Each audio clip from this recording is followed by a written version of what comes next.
c'est vrai que la disparition de Facebook et d'Instagram au niveau européen serait pas une bonne nouvelle au niveau économique pour l'Europe.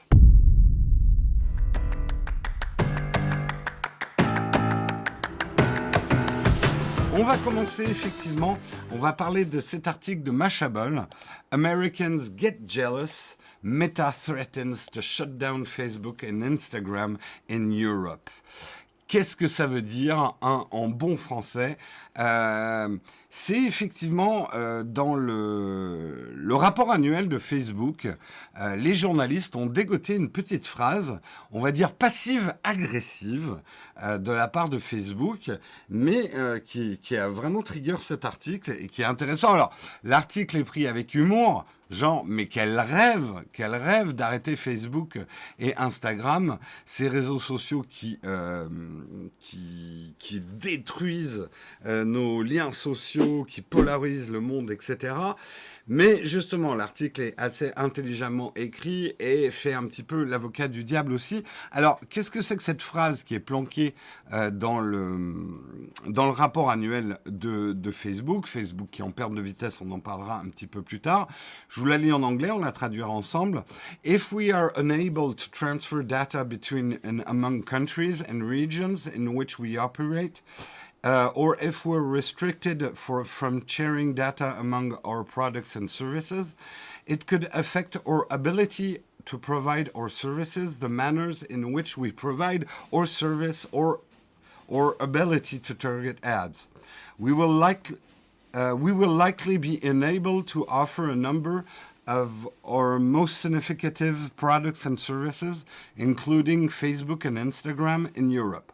En gros, en français, si les Européens continuent à nous péter les couilles avec leur régulation de data, non, en vrai, vous savez qu'il faut des accords entre l'Europe et les États-Unis pour le transfert de data, un accord qui est devenu caduc. Il y avait effectivement un ancien accord et pour l'instant, on n'est toujours pas arrivé à se mettre d'accord avec les Américains sur la régulation du transfert de data. Et ce que dit Facebook, c'est que dans ces conditions, s'il n'y a pas d'accord sur le transfert de data et avec les règles européennes actuelles, Meta sera incapable de faire son business. Le business de Meta, c'est quoi? C'est de vendre de l'espace publicitaire ciblé. C'est aussi simple que ça. Donc, ce que dit Meta, c'est si nous, on ne peut pas faire des pubs ciblées en Europe, on ne va pas dépenser de la bande passante en Europe pour les beaux yeux des Européens. Si on ne peut plus faire notre business, en gros, s'il n'y a plus de rentrée d'argent, nous, on sera obligés d'arrêter Facebook et Instagram en Europe. Alors, il continue, je ne vous la refais pas en anglais, il continue en disant « Nous insistons lourdement auprès des Européens qu'il faut qu'on arrive à un accord pour justement ce transfert de data, des datas des Européens, pour que nous, on puisse les traiter et faire de la pub ciblée. Parce que si on n'y arrive pas, c'est la fin des haricots. »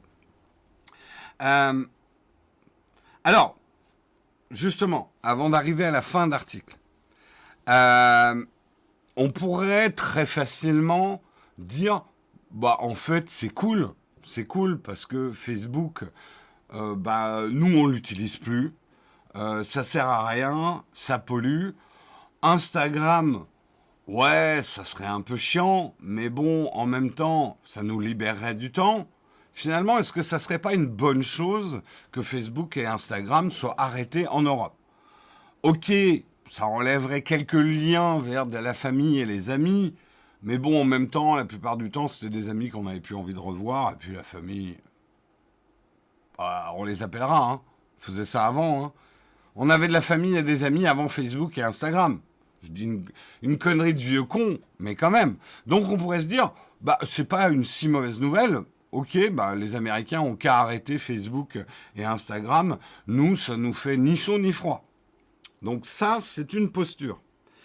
La deuxième, c'est quand même de se dire, alors là, je vais faire l'avocat du diable, je mets ma tenue d'avocat du diable, hein, je fais très bien l'avocat du diable. Bonjour messieurs les jurés, je suis ici pour défendre Facebook et pourquoi Facebook et Instagram sont importants en Europe. Euh, Imaginez-vous, alors je vais construire un scénario positif qui va plaire aux Français. Imaginez-vous Jean-Michel, sculpteur sur bois dans la Creuse, petit artisanat qui avant n'arrivait pas à terminer ses fins de mois en vendant ses sculptures sur bois au marché de Pralbouc-les-Oies, puisqu'il arrivait à vendre une sculpture par mois et encore en négociant. Donc il n'arrivait pas à joindre les deux bouts. Il ne pouvait pas vivre de son artisanat. La situation allait à la catastrophe. Eh bien, Facebook est arrivé, hein, et Facebook, ça lui a permis de créer une page Facebook, Instagram. Il a montré ses sculptures sur bois, hein, de la Creuse. Et là, il a eu une plateforme, il a pu faire de la pub aussi, hein, il a pu s'acheter pour une centaine d'euros un petit peu de pub, par exemple aux États-Unis, dans les régions des États-Unis qui sont très très fans de sculptures sur bois. Il s'est mis à vendre ses sculptures sur bois comme des petits pains. Du coup, il a déforesté. Non. Du coup, ben, son business s'est carrément ouvert sur le monde.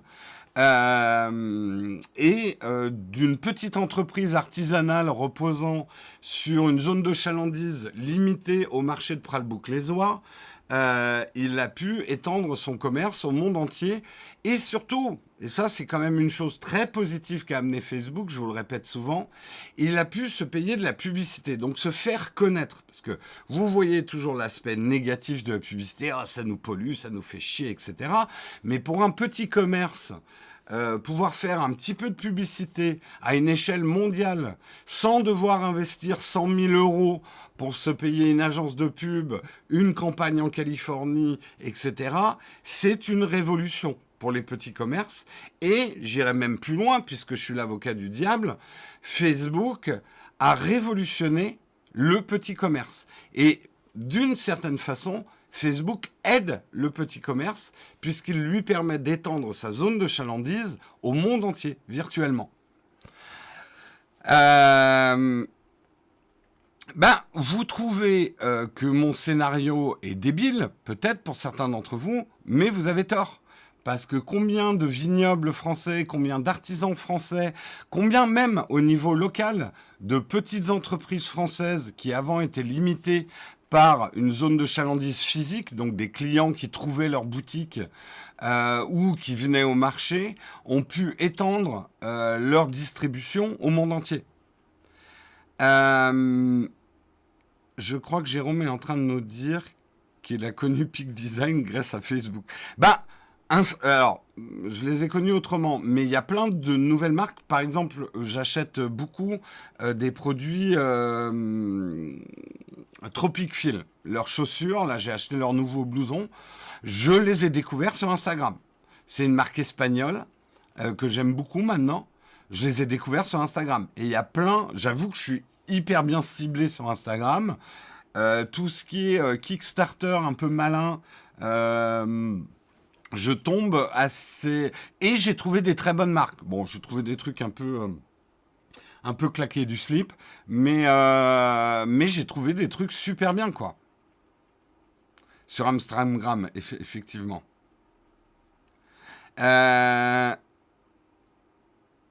Donc, en fait, vous êtes toujours sur le même biais. Vous dites, moi, Facebook, je l'utilise plus. Et Instagram un peu, mais s'ils disparaissent, ça va pas changer grand-chose. Mais c'est parce que vous vous placez uniquement de votre point de vue. C'est vrai que la disparition de Facebook et d'Instagram au niveau européen serait pas une bonne nouvelle au niveau économique pour l'Europe. Donc, dans ce côté passif-agressif, je dirais que là, Meta a quand même la main. Est-ce qu'il faut faire une opération de sauvegarde de Meta? J'en suis pas là. Mais d'aller trop vite en besogne en disant bah ouais, on s'en fout, allez vous faire foutre les Américains, vous avez qu'à faire votre business chez vous, nous on restera entre nous, hein, on va relancer Caramel, ça marchera pas. Il serait vite remplacé par autre chose, oui, mais encore une fois, si on construit un réseau européen de portée européenne, tu te prives de toute la clientèle américaine, par exemple, pour tout le marché artisanal français ou européen. Quelque part, là encore, je fais... Il y a des nuances à ce que je dis, mais Facebook a ouvert le monde, a ouvert la mondialisation à des entreprises qui n'avaient pas la taille requise pour mondialiser. La plupart des pubs sur les réseaux sociaux sont des arnaques. Bah, je suis pas d'accord. Je suis pas d'accord du tout. Moi, de toute façon, je pense qu'un repli sur le marché européen serait une très mauvaise nouvelle pour l'Europe. Ça, c'est clair. Hein.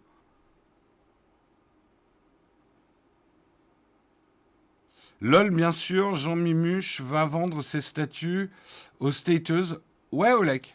Ouais, ouais, ouais. Il y a clairement des artisans européens qui maintenant vendent beaucoup de choses aux Américains. Hein. Oui, oui, oui, oui. Alors, je dis pas que c'est 50% de notre chiffre d'affaires à l'export, loin de là.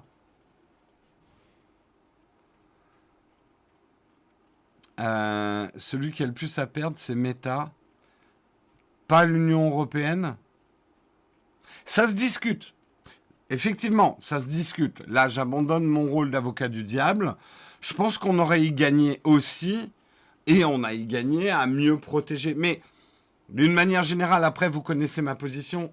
Je pense que la publicité, bien encadrée, hein, avec des limitations et une protection au maximum de notre vie privée, la publicité, c'est le commerce. Et pour moi, le commerce est une bonne chose. Et tout ce qui entrave le commerce, qui met des limites au commerce, n'est pas une bonne chose. Attention, je ne suis pas en train de dire qu'il faut tout déréguler, bien au contraire. Mais la liberté justement de pouvoir aller chercher ses clients là où on veut et de pouvoir proposer les produits au prix qu'on veut, à qui on veut, la liberté finalement de faire du commerce, la liberté d'entreprendre est une bonne chose. Mais c'est ma position personnelle. Hein. Je sais que certains d'entre vous n'ont pas cette position sur l'économie. Moi, je partage juste la mienne.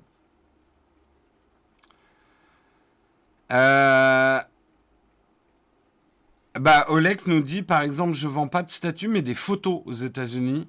Ça se fait en plaçant dans des places de vente US. Pas besoin de Facebook pour ça. Oui, Oleg. Là, tu vois par ton prisme à toi, parce qu'effectivement, la photo sur Facebook, la vente de photos, mais remets-toi à la place de Jean-Michel qui vend des sculptures. Alors tu vas me dire, il a qu'à se mettre sur Etsy. Oui, mais Facebook, pour l'instant, a une puissance, et notamment dans l'achat d'espaces publicitaires. Ouais, mon bandeau est pété. De toute façon, mon stream est pété ce matin. J'ai tout pété. Donc, on reste à 8h01. Voilà, vous n'aurez pas l'heure. Tout est pété. Je ne sais pas quoi vous dire. Attendez, je vais peut-être essayer de... est-ce que ça va réparer ça? Attendez. Est-ce que je peux faire quelque chose là-dessus? Euh, Attendez. Hop. Non. Non, j'ai tout pété. J'ai tout pété, je vous le confirme.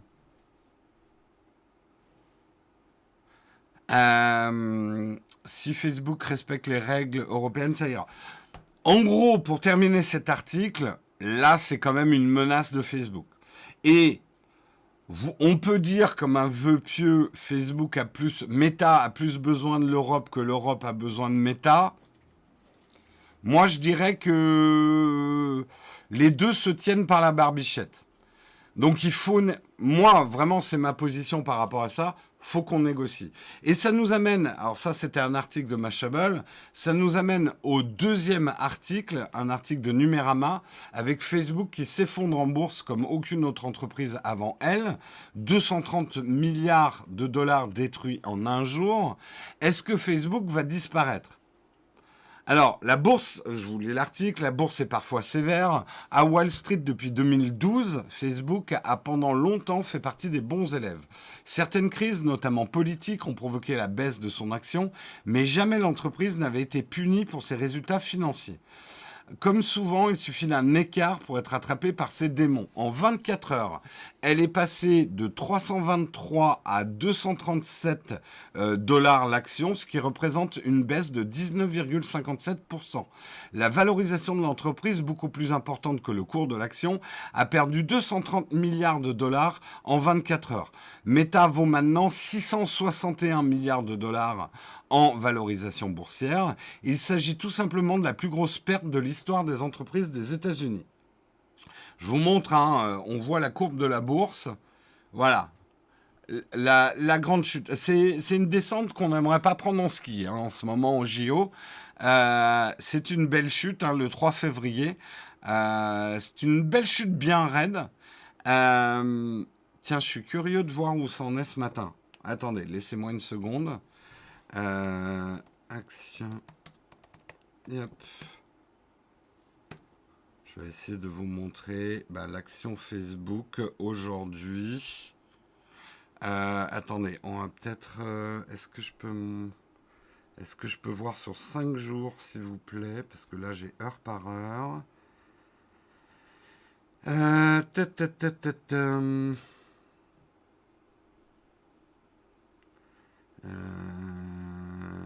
Nanana. Donc là, j'ai heure par heure. J'ai pas l'habitude de ce... Ah oui, ça y est, c'est bon, j'ai trouvé. Donc ici, hop, Meta, sur 5 jours, ça n'a pas trop remonté. Il y a des frémissements là depuis le 3 février. Mais ouais, il y a quand même une belle descente là. Belle descente. Moins 21,15% sur 5 jours. Si on regarde ça sur le mois, attendez, je dézoome, on voit bien la belle chute. Sur 6 mois, oui, quand même. Et sur l'année, yaï. Sur un an, yaï. Sur 5 ans. Alors voilà. C'est pour ça qu'il faut bien regarder les courbes. Sur 5 ans, c'est une belle chute. Vous le voyez à la fin de 2022. Mais regardez où était l'action, ne serait-ce qu'en 2018. Si vous aviez acheté du Facebook en 2018 et que vous le revendez aujourd'hui, vous faites une plus-value encore. Voilà. Donc, ainsi va la bourse. Et justement, ça nous amène à la suite de l'article. Est-ce que Facebook est foutu du coup ? Les articles vont vous dire que oui, parce que ça génère du clic. C'est la fin de Facebook. Regardez, moi, le titre que j'ai mis, la fin de Facebook. Ça vous a peut-être intrigué. Et effectivement, les signaux sont quand même vraiment pas bons. Est-ce que Meta est vraiment menacé ? Il y a 3 très mauvaises nouvelles pour Meta. Pour la première fois en 18 ans, le nombre d'utilisateurs quotidiens de Facebook est en baisse. La publicité, et ça c'est certainement le truc le plus grave, la publicité qui est le gagne-pain du groupe Facebook Meta n'est plus aussi lucrative d'autrefois. Et ça, c'est la faute d'Apple. En grande partie, c'est la faute d'Apple. Apple, qui beaucoup plus que l'Europe, d'ailleurs, est en train de bloquer tous les suivis publicitaires. C'est-à-dire que Apple, non content de dire, nous les gars, nous on fait pas de pub, on fait pas de business dans la pub. Et ça, c'est vrai. Ou alors, ils ont des comptes cachés, peut-être, vous le savez peut-être, moi je ne sache pas. Pour l'instant, Apple ne fait pas du tout de business dans la pub. Non content de ne pas faire de business dans la pub, ils ont fait caca dans le business de la pub de tous les autres. Google, Facebook, en bloquant le suivi publicitaire sur iOS, iPadOS, macOS d'une certaine façon. Et aujourd'hui, d'ailleurs, il n'y a pas que le groupe Meta qui est touché par ce move d'Apple. Google en prend plein la gueule aussi. Et on pourrait dire, ouais, cool, Apple, anti-pub, c'est vachement bien. En même temps, Apple, par ce move-là, peut dire, je protège votre vie privée. Mais si on analyse un peu le move d'Apple là-dessus, c'est aussi... je coupe les tendons de mes adversaires dans la course en les tapant directement dans les bourses, hein, dans les finances, éliminant ainsi, en tout cas en handicapant mes adversaires dans la compétition. Donc certains pourraient même dire ce que fait Apple est anti-concurrentiel. C'est intéressant, c'est intéressant. Donc on pourrait dire, bien joué Apple, mais je vous fais un scénario aussi. Apple, en coupant les tendons publicitaires de Google et de Facebook, passe largement devant eux. Puis Apple, un jour, il dit, il est temps qu'on s'occupe de la publicité. Ah, tiens, il n'y a plus personne pour le faire. Ah, bah si on s'y mettait, tiens. Je pense pas dans l'absolu que Apple le fera, mais encore une fois, c'est une question de direction d'Apple. Pour l'instant, c'est Tim Cook. Je pense pas du tout qu'il ait de velléité. Mais qui nous dit ce que sera Apple dans 10-15 ans? Toujours dangereux hein, de laisser quelqu'un comme ça dominer un marché ou tuer un marché. Parce que ne croyez pas que le marché publicitaire va disparaître. On a trop besoin du marché publicitaire. Je sais que là, encore une fois, vu de votre côté, vous dites la disparition de la pub, mais quel monde merveilleux. Moi, je vous garantis que la disparition de la pub donnerait un monde catastrophique. Mais bon, je ne vais pas trop m'étendre sur mes théories. Apple répond à une demande des consommateurs. Non, Apple va dans le sens de son business, avant même de répondre à une demande de consommateurs. Et la troisième chose qui est très négative pour le groupe Meta en ce moment, c'est qu'ils sont de plus en plus critiqués. De tous les hammams, Facebook, Meta est celui qui a actuellement la plus mauvaise réputation. Aujourd'hui, nous, on se gausse des malheurs de Mark Zuckerberg et du groupe Meta. Tout ce qui touche se transforme en merde. C'est un espèce de Midas à l'envers, hein, comme je disais dans le rendez-vous tech. Midas, c'était un roi qui transformait en or tout ce qui touchait. Bon, il en est mort, mais ça, on va oublier. Mark Zuckerberg est un espèce de Micras, et pas Midas, qui tout ce qui touche, ça se transforme en merde. Dès que Mark Zuckerberg, en ce moment, ouvre la bouche en disant « Tiens, on va faire un truc », tout le monde lui dit « De toute façon, ça va être merdique. » Le karma. Ouais, mais faut-il se réjouir ? Là, je remets mon costume d'avocat du diable. Justement, est-ce que c'est forcément une très bonne nouvelle si le groupe Meta disparaît? Une partie de nous a envie de ça, parce qu'il y a un côté vous étiez puissant hier, vous rigolez moins aujourd'hui, monsieur Zuckerberg. C'est notre côté un peu revanchard. Mais est-ce que c'est forcément une bonne nouvelle? L'économie est comme la nature, elle a horreur du vide. Et à se débarrasser d'un problème, on en fait pousser d'autres. Qui prendrait la place? C'est merdasse, oui, c'est encore mieux que merde crasse, oui. Aujourd'hui, le groupe Meta, c'est encore une fois, je sens piquer de l'audience au rendez-vous tech que je vous invite à écouter avec notre ami Patrick Béja et Cédric qu'on a fait la semaine dernière. Aujourd'hui, moi, c'est ma conclusion.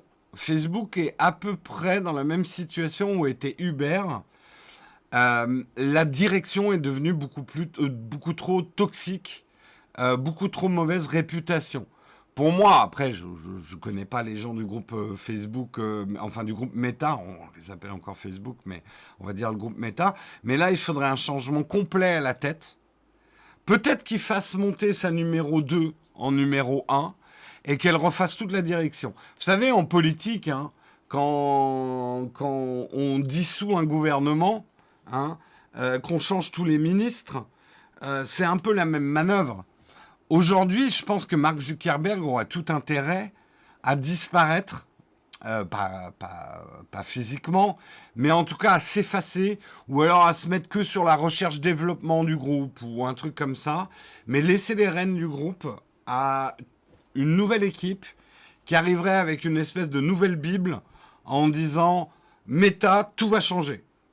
et pas que juste le nom de l'entreprise et pas juste le projet, on va se lancer dans le métavers. C'est nous adoptons une nouvelle philosophie d'entreprise.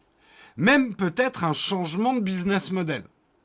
Un peu ce que Google est en train de faire en proposant des nouvelles choses pour remplacer les cookies.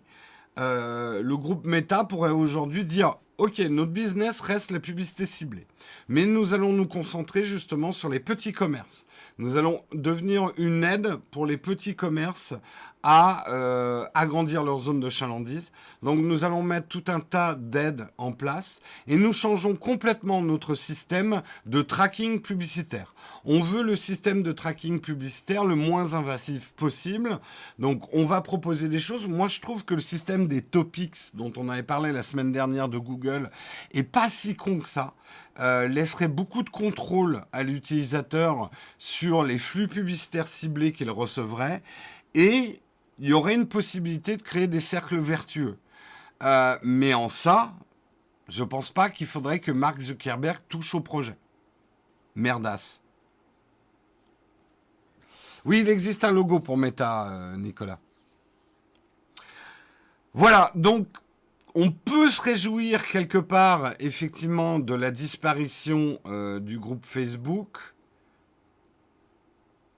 Moi, je pense que c'est bien qu'ils perdent un petit peu de puissance, mais je ne souhaite pas leur disparition. Je pense que ça serait dangereux. Pourquoi la disparition de la pub serait catastrophique? Alors, je vais te prendre ça à une échelle microéconomique. En tout cas, c'est des choses telles que moi, je vois le commerce. Vous voyez toujours le commerce avec des gros groupes qui vendent à travers le monde en faisant travailler des enfants, enfin tout l'aspect hyper négatif. Mais dès que je vous parle d'une petite boutique sympathique avec une gentille mémé qui vend de la dentelle en Bretagne, bah vous trouvez ça tout de suite sympathique. Aujourd'hui, la petite boutique, vous le savez, vous le voyez bien dans les centres-villes, les petites boutiques ont tendance à disparaître. L'artisanat se fait écraser par la dentelle chinoise et des grands groupes qui vont... Bon, avec la publicité, la petite mamie de Bretagne va pouvoir mettre en avant la qualité de ses produits, les différencier par rapport aux produits industriels de dentelle, en expliquant en quoi la dentelle faite à la main, bah, c'est quand même autre chose, faut pas déconner. Peut-être que effectivement sa petite boutique à Vannes va disparaître, mais elle va peut-être pouvoir vendre comme ça de la dentelle faite à la main à des Californiens qui veulent acheter de la qualité et du fait main. Grâce à la publicité, grâce au rayonnement de la publicité, elle va pouvoir agrandir ce qu'on appelle la zone de chalandise. La zone de chalandise de n'importe quel commerçant, c'est en gros le nombre de clients que tu peux toucher. Autrefois, ta zone de chalandise était limitée physiquement aux gens qui gravitaient dans ta zone de chalandise. La publicité permet de toucher cette zone de chalandise. Donc, la publicité, ça a commencé par des commerçants qui criaient « Il est frais mon poisson ». Il est frais mon poisson, c'est de la publicité. Mensongère ou pas, hein. Ça c'est un autre débat. Mais les crieurs du marché, les crieurs des rues, qui disaient je vitrier, venez changer vos vitres, etc. C'est de la publicité. La publicité, c'est le commerce. Tu ne peux pas faire de commerce sans trouver des clients. Et pour trouver des clients, tu es obligé de communiquer. Et la publicité, c'est de la communication. Voilà. Sinon, imagine le commerce où la publicité n'existerait pas. En gros, tu n'aurais... Parce que quelque part, une pancarte dans une vitrine de boutique, c'est de la publicité aussi. Tu n'aurais pas le droit, du coup, de mettre des pancartes en vitrine. Tu n'aurais pas le droit d'afficher tes prix. Tu n'aurais pas le droit de dire, bah, dans ma boutique, vous allez trouver des meilleures choses que dans la boutique du voisin. Tu interdirais toute forme de publicité. À ce moment-là, toutes les boutiques auraient des rideaux en fer qui seraient fermés, juste une petite porte qui s'entrebâille, et tu arriverais avec ton ticket de consommation. Je suis là pour acheter mon quart de pain. Voilà.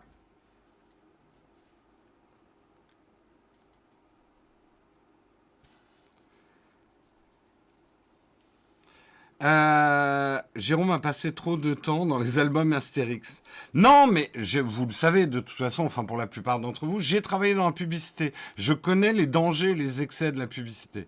Et je vous le dis, la pub peut être dangereuse, la pub peut être toxique, la pub peut être manipulatrice, et la pub peut être extrêmement néfaste. Ça, vraiment, je le dis. Mais fondamentalement, la communication et la publicité, c'est le commerce, c'est la liberté de commercer. Le bouche à oreille, c'est de la publicité aussi.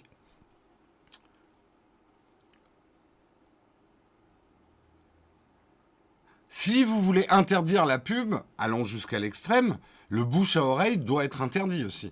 Parce que quelque part, c'est fausser le marché.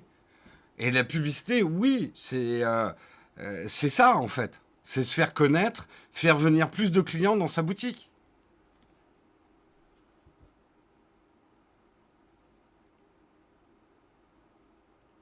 On n'entendrait plus et le PNL dire abonnez-vous à Mediapart.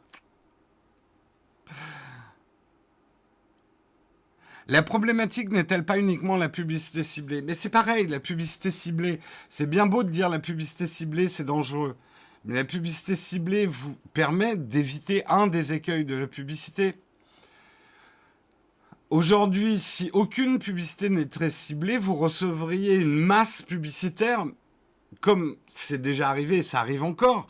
Regardez dans votre boîte aux lettres, toute la publicité, même quand vous mettez votre sticker Stop la pub, là, vous recevez plein de produits, vous en foutez complètement. C'est absolument pas vos préoccupations du moment. Vous avez 15 ans, vous avez envie de recevoir des publicités pour des couches culottes. Vous avez 80 ans, vous avez envie de recevoir des publicités pour, je sais pas, un truc de jeunes. Euh, le ciblage publicitaire permet aussi de réduire le bruit publicitaire.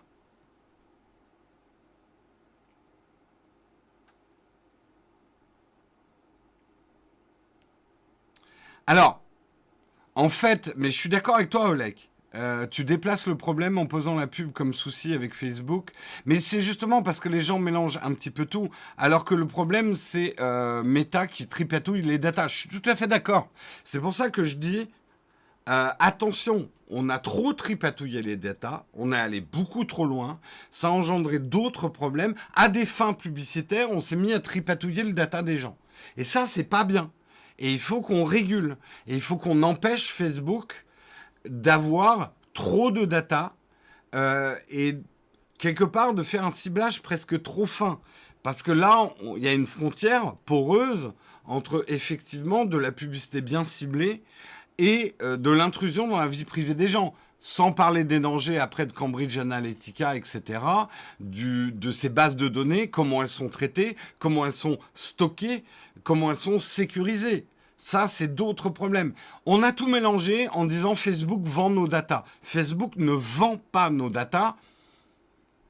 Le problème, Cambridge Analytica a dit, oui, mais attention, parce que certaines entreprises qui achètent la transformation du data en publicité ciblée peut engendrer des manipulations politiques aussi, des choses.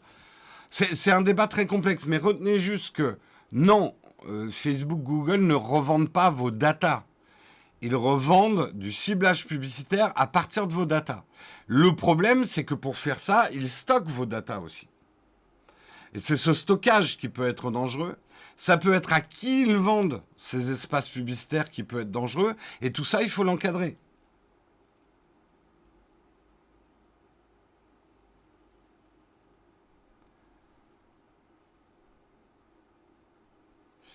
C'est pour ça que moi, je suis d'accord avec vous. Hein. La pub, j'en ai marre. Et on en prend trop. Je regardais la télé l'autre jour, mais c'est atroce. Il faut réguler et il faut bloquer. Il faut bloquer le flux publicitaire ininterrompu. Je suis pas pour libérer complètement la pub et laisser les mecs faire ce qu'ils veulent. Il faut l'encadrer. Regardez la publicité pour les enfants. Comment l'encadrer, c'est une bonne chose. Et même, je trouve qu'on n'est pas allé assez loin. Il faut encadrer très fortement la publicité. Mais dire il faut que la publicité disparaisse, c'est jeter le bébé et l'eau du bain. Avec l'eau du bain. Ce qui est extrêmement dangereux pour le bébé. Ce qui serait extrêmement dangereux pour le commerce. C'est ma théorie, hein, c'est ma manière de voir les choses. Hein. Je suis pas en train de vous dire c'est comme ça. C'est comme ça que je vois les choses. Et je comprends aussi complètement que certains d'entre vous aient des contradictions à apporter à ce que je dis. Hein. Mais je vois que ça engendre des bons débats dans le chat. Voilà, je remercie rapidement, il est déjà 8h44, je remercie Xiandre pour ton 17e mois d'abonnement, Art Grink pour tes subs, merci pour tes deux... Ah, qui a offert des abonnements. Merci Lolo aussi pour ton Prime. Merci Sandokan pour ton 16e mois d'abonnement. Merci beaucoup à vous les contributeurs. Merci à Vaea qui a offert un abonnement. Merci à Burberry pour son 16e mois d'abonnement. Merci beaucoup à vous les contributeurs du jour.